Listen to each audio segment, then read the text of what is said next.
Welcome back. We've got your back this morning. If you're thinking about getting a new puppy, they can be cute and cuddly, but a big responsibility, and they come with a lot of challenges. Joining us this morning, Richard and Vicki Horowitz from the Bark Busters with what we need to know. Thanks, guys, for joining us. Good morning. Our pleasure. And you've got a puppy with you today. 16-week-old Kaya. She's a rescue, and we've been working with her.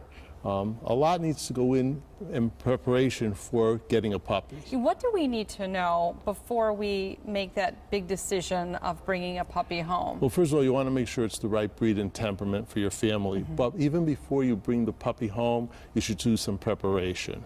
You should have dog bowls, one for water, one for food, a leash, a collar, some toys, which we brought some samples of. So get her ready, and most important, have a vet.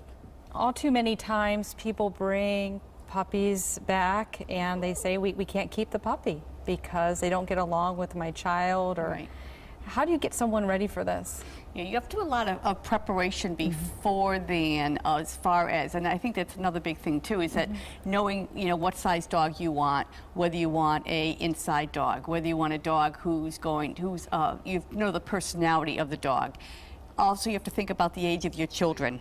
And the family members. So there's a lot of different things you need to take into consideration before you bring a dog home, but you also have to be ready for the big responsibility of bringing a puppy home or a dog home, because it's a lot more work, I think, than people consider. A lot of people think they can bring home a puppy and then go right back to work. Well, you really can't do that. You really need to take some time off to help the puppy adjust to being in a new home, establish rules, deal with the housebreaking, and all those types of things. You're going to have housebreaking issues. Right, you're going to have those accidents. I had my blinds taken down a few times. Right, exactly. Yeah. Or, they're going to have a toileting problem in the house. Right. It's new. You might be awake the first night because the puppy's getting used to being in a different environment. Right. Tough love is important. Yes, and establishing rules from day one. So, for example, if you're bringing home a puppy, you really want to establish where the puppy sleeps.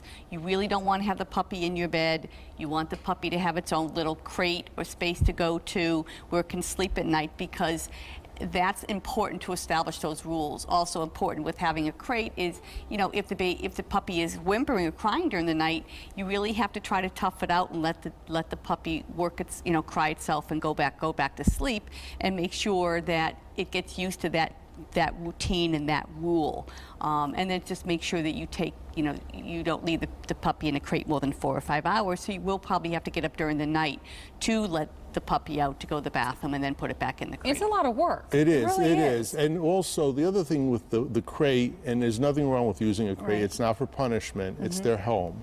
You may want to put something that has your scent on it in the crate. Okay. And also, if it's a very young puppy, taking a clock that ticks and putting it underneath a blanket in the crate, it sounds like the mom's heart beating, and it's comforting for the puppy as well. See, I'm a bad mom. I put my rescue dogs in the bed when I first got them home, and then I try to put them in the crate. You And what can't do happens? that. Right. No, Exactly. they cried all night. That's right. Yeah. That's So right. establishing your rules and putting some clear rules in place from day one is actually more comforting, and providing that structure for the puppies works. The other thing you have to think about is you have to almost puppy-proof your house. And people don't think about that.